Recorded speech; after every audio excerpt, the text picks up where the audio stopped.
Big Boss Malayalam season 7-ലെ morning ടാസ്കിന് ശേഷം അനീഷും ഷാനവാസും തമ്മിൽ വമ്പൻ അടിയാണ് നടന്നത്.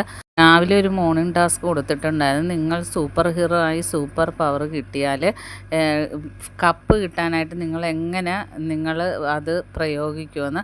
അപ്പോൾ അനീഷ് പറഞ്ഞത് ഞാൻ ചെറിയൊരു മൈക്ക് വെക്കും, എന്നിട്ട് അതപ്പം എല്ലാവർക്കും ആ മൈക്ക് കൊടുക്കും, എല്ലാവരുടെയും ശരീരത്ത് വെക്കും, അപ്പോൾ എല്ലാവരുടെയും കള്ളത്തരം അറിയാൻ പറ്റും എന്നൊക്കെയാണ്. അപ്പോൾ ബിഗ് ബോസ് പറഞ്ഞ് ഇതല്ല, നിങ്ങളുടേതായ കാര്യം പറയാൻ. അപ്പോൾ അത് കഴിഞ്ഞപ്പോഴാണ് ടാസ്കിന് ശേഷം അനീഷ് പറഞ്ഞത് ഞാൻ പറഞ്ഞതിൽ എന്താ തെറ്റ്, ഞാൻ പറഞ്ഞ കറക്റ്റ് അല്ലേ എന്ന് പറഞ്ഞപ്പോൾ ഷാനവാസ് വന്നിട്ട് പറഞ്ഞ് നിനക്ക് ടാസ്ക് അറിയാൻ വയ്യാതെ ആദ്യം, അപ്പോൾ അനീഷിനോട് പറയാനായിട്ട് പറഞ്ഞു ടാസ്ക്. അപ്പോഴും അനീഷ് ആദ്യം പറഞ്ഞില്ല, രണ്ടാമതാണ് പറഞ്ഞത്. അപ്പോൾ ഷാനവാസ് പറഞ്ഞു ടാസ്ക് അറിയത്തില്ല എന്ന്, അതാണ് ആദ്യം വന്ന് പറയാഞ്ഞത്. എന്നിട്ട് എല്ലാവരും കൂടെ എന്നെ കുറ്റപ്പെടുത്തുവാന്ന് പറഞ്ഞു കുറ്റം നമ്മുടെ തലയിലോട്ട് വെച്ച്. നിൻ്റെ ഈ കള്ളത്തരം നിർത്തനീഷേന്ന് ഷാനവാസ് പറയാണ് ഞാൻ എന്ത് കള്ളത്തരം ചെയ്ത്, ഞാൻ എന്തെങ്കിലും ചെറിയ എന്തെങ്കിലും പറഞ്ഞാൽ എല്ലാവരും കൂടെ എന്നെ അങ്ങ് കുറ്റപ്പെടുത്താനായിട്ട് വരുവാണ്. ഞാൻ എന്താണെങ്കിലും തുറന്നു പറയും, എൻ്റെ അടുത്ത് അതൊന്നും നടക്കത്തില്ല. അപ്പം ഷാനവാസ് പറഞ്ഞ് ചുമ്മാതല്ല, നീ ഞങ്ങളെയൊക്കെ 3 ദിവസമെന്നും പറഞ്ഞ് ഞാൻ 3 ദിവസം കൊണ്ടാണ് ബിഗ് ബോസിൽ പഠിച്ച് വന്നതെന്ന് പറഞ്ഞിട്ട് അവസാനം ലാലേട്ടൻ നിന്നെ പൊളിച്ചടുക്കിയില്ലേ, പിന്നെ എന്തുവാ നീ കൂടുതൽ സംസാരിക്കുന്നത്. അപ്പോൾ അക്ബർ വന്നിട്ട് പറഞ്ഞ് ഇപ്പം നീ ടാസ്ക് നിനക്ക് മനസ്സിലായില്ലെന്ന് ഞങ്ങളല്ലല്ലോ പറഞ്ഞത്, ബിഗ് ബോസ് അല്ലേ പറഞ്ഞത്.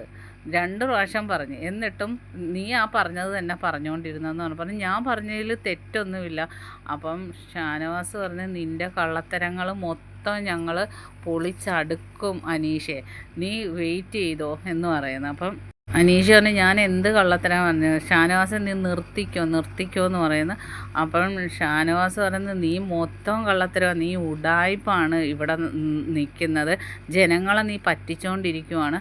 അപ്പം അനീഷ് ചോദിക്കുന്നത് ഞാൻ എന്ത് ജനങ്ങളെ പറ്റിച്ചത്, നീ ഞങ്ങളെ പറ്റിച്ചതുപോലെ തന്നെയാണ് ജനങ്ങളെ പറ്റിക്കുന്നത്, ജനങ്ങൾ വിഡ്ഢികളല്ല, നിൻ്റെ എല്ലാ കള്ളത്തരവും ഞങ്ങൾ ഓരോ ദിവസമായിട്ട് പൊളിക്കും അനീഷയെന്ന് പറയുന്നത്.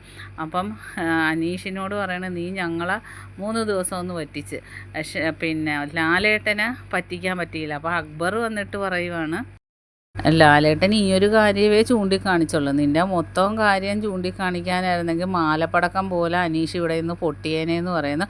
അപ്പോൾ അനീഷ് വീണ്ടും ചൂടാവുകയാണ്. അപ്പോൾ ഷാനവാസ് പറയാണ് എല്ലാം ഇനിയിപ്പോൾ പൊളിയും, ജനങ്ങളെ വിഡ്ഢിയാക്കിയ നിൻ്റെ കള്ളത്തരം എല്ലാം പൊളിയുമെന്ന് പറഞ്ഞപ്പോൾ അനീഷ് പറയണത് നിർത്തെന്ന് പറയുന്നത്. അങ്ങനെ ഷാനവാസ് പിന്നെ അങ്ങ് അകത്തോട്ട് പോവാണ്. അങ്ങനെ വമ്പൻ അടിയായിരുന്നു ഷാനവാസും അനീഷും തമ്മിൽ.